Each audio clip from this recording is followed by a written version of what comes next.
The family thought Sergeant was the problem to solve. Sergeant was the problem solver. Caoimhe O'Sullivan had been a swim instructor for infants for 15 years.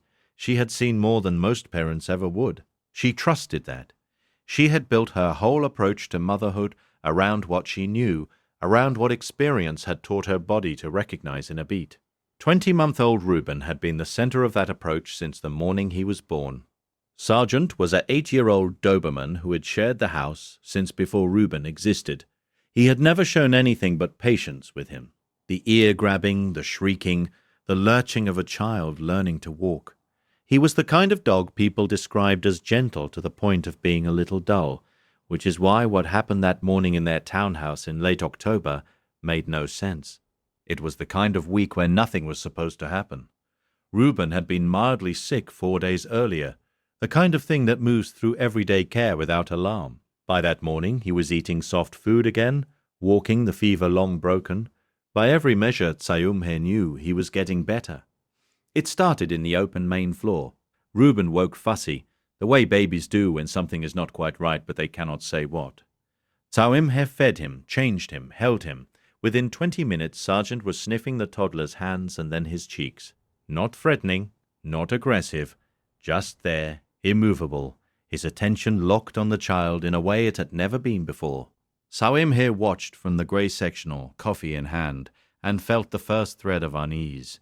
Sergeant, go lie down. He lifted his eyes to her and stayed exactly where he was. Reuben began to cry. He didn't back away. He leaned closer. That detail would matter. She didn't know that yet. She set the coffee down. He was holding the position for 2 full seconds at a time, then pulling back to look at her directly, flat on. Then lowering his face again, he was reporting something. She would understand that later. In the moment, she only saw a Doberman too close to a crying toddler, and her body registered the size differential before her mind caught up. It happened again 20 minutes later. Reuben had quieted, was sitting on the engineered oak with the knit ring, and Sergeant crossed the open main floor in the same deliberate way and lowered his head again. Caoimhe pulled him back by the collar. He turned immediately and sat beside her, calm, composed, watching the child. She filed it as odd. She noted it. She did not yet understand that he was not asking for attention. He was filing his own report. In 15 years of work, Caoimhe had seen dogs upset children before. She had seen the pattern: stress behavior, resource guarding, overstimulation around a crying infant. She had seen families dismiss warning signs until it was too late, and she had written notes about exactly the kind of fixation she was now watching unfold in her own open main floor. The size differential alone, the weight of a large animal against the small body of a toddler, made her stomach tighten in a way she recognized as professional instinct.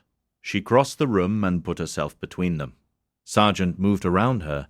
He wasn't growling. He wasn't stiff. But he would not leave Reuben alone. Diarmuid came in from the next room and watched for 30 seconds. Should we put him out back? Caoimhe was already nodding.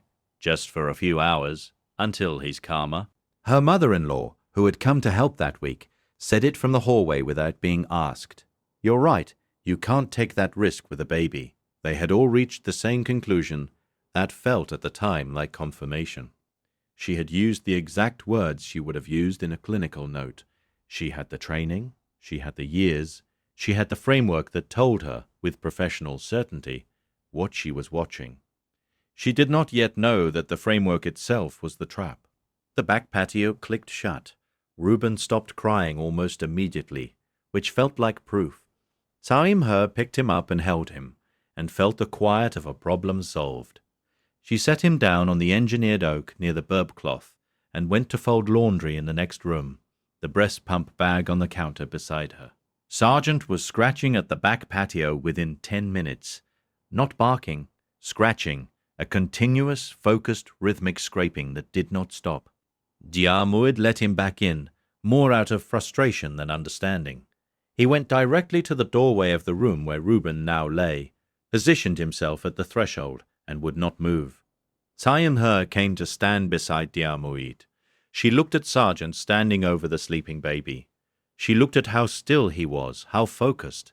He had never done this before, not once. He's fixating on him, she said. Diarmuid nodded slowly. They had both reached the same wrong conclusion in the same wrong way. Neither of them asked why he was starting now. They moved him to the back bedroom that night. Door closed. He scratched at it for 4 hours without stopping. Diarmuid called his cousin about temporary boarding. Caoimhe did not argue. She had seen too much, she thought, to argue. She wrote in her journal that night, "I almost gave the dog away today." She underlined the word almost. She did not know yet how much that underlining would matter. Reuben woke at 2 in the morning, not crying, small sounds, not distressed. Caoimhe gave him 10 minutes on the breast pump bag. The sounds did not change. She turned over. At 3:22 in the morning, she heard Sergeant hit the back bedroom door. Not scratching. Impact. The full weight of a grown dog throwing himself against a hollow core door. Then again. Then again. She was moving before the thought finished. Down the hall, the door shaking in its frame, she grabbed the handle, and Sergeant pushed past her before she could speak, and ran, not walked, directly to the room where Reuben lay. Caoimhe followed. Sergeant was at the crib, both paws on the rail, his nose pressed to the child's face. Reuben was quiet. The wrong kind of quiet. Caoimhe reached in. The body in her hands was limp and warm and wrong. She turned on the light. The colour in Reuben's face was off. Not the grey she knew to fear, but a faint pallor round the lips. Hands slightly cool. Breathing even but shallow. She picked him up, and the limpness was too much, just slightly too much, and she was already reaching for her phone before she finished forming the thought. Diarmuid came down the hall behind her in his socks. He took one look at the way she was holding the child and did not ask any questions. He picked up the keys from the grey sectional and opened the back patio. Sergeant did not follow them out. He stood at the doorway watching the car start in the driveway, his outline visible in the porch light, his weight leaning toward the gate as if even now he was still trying to come. At the emergency clinic 40 minutes later, the readings came back. The wandering lasted 47 minutes before discovery. The diagnosis was grandparent dementia episode, the kind of slow, invisible slide that does not announce itself, that produces no dramatic symptom, that depletes a child without any external signal a parent would think to look for. The geriatric neurologist who admitted them was someone who specialized in early-stage dementia care. She read the chart and looked up. This was being detected, she said. By something, Reuben was not symptomatic to you yet. By the time a parent sees this, we are usually managing a crisis. You brought him in within the window where we could correct it without consequence. Caoimhe told her about Sergeant, about the face pressed to the child's mouth, about the scratching at the back patio, about the impact at 3:22 in the morning. The doctor wrote something on the chart and set her pen down. Dogs detect cognitive disorientation at concentrations thousands of times below human sensory threshold, she said. In a child whose condition is shifting across hours, that signature is changing.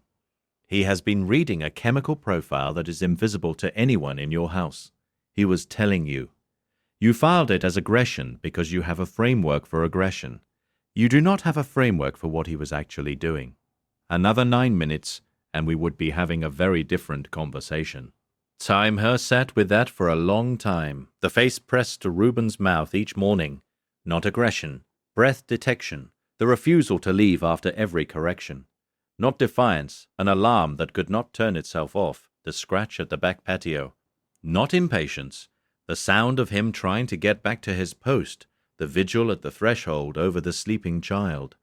Not dominance, medical surveillance, the impact at 3:22. Not destruction, a guardian locked outside by the person he was trying to protect. He had been reading what she could not see since the moment Reuben woke fussy that morning. Has your dog ever done something that made no sense until it was the only thing that made sense? Tell us in the comments. These stories deserve to be heard. They drove home in the dark. Reuben was stable, drowsy, wrapped in a hospital blanket. Diarmuid carried him inside. Caoimhe opened the back patio. Sergeant came in without drama. He walked through the open main floor, asked the burp cloth, past the knit ring on the engineered oak, and crossed to where Diarmuid had set Reuben down. He lay close beside him, the full length of his body against his side. Caoimhe sat on the engineered oak across from them. She did not reach for her phone. She did not move to the open main floor.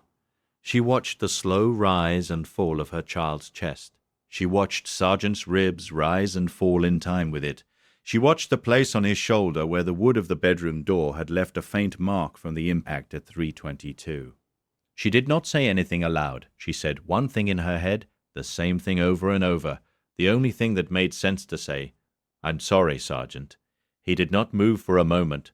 Then he pushed his nose against her hand and settled again beside the sleeping child. Every guardian deserves to be recognized, even the ones who never asked for anything in return. If stories like this matter to you, subscribe so you never miss the next one. She stayed on the engineered oak until the morning began to grey in the window. She watched the breast pump bag blink its small green light at slow intervals. She listened for the breath that, the night before, had almost stopped without anyone in the house except Sergeant understanding what it meant. Reuben is wearing a continuous monitor now. His numbers are stable. Most nights the monitor does its job. Every night, Sergeant lies at the foot of his bed anyway because the numbers can change and he is still watching. He has not stopped watching once in all the months since. There is a thing she thinks about often now, sitting alone in the kitchen in the early hour before the rest of the house wakes. The framework she had built across 15 years of professional training was real. It was earned. It was, in its own context, correct. But it had been built from the cases she had seen. It had been blind by its nature to the cases she had never been in the room for. Sergeant had been working from a different framework, a framework that had nothing to do with anything she had been taught, a framework that began at the level of a single molecule and ended at the foot of a sleeping child. She had treated his framework like noise. He had treated hers like a danger. Only one of them had been correct. She has not written about it. She does not know how. The cases she has filed across her career are organized by category, indexed by symptom, ordered by diagnostic clarity. There is no field on the form for the thing Sergeant did. There is no category for the kind of attention he was paying.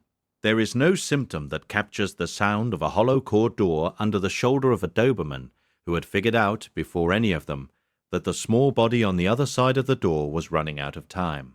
She thinks she will figure out how to write it eventually. For now she only sits with the knowledge that, on the night it mattered most, the only competent professional in the house had been the one without a badge. The next story involves a dog who changed his behavior 3 weeks before a diagnosis.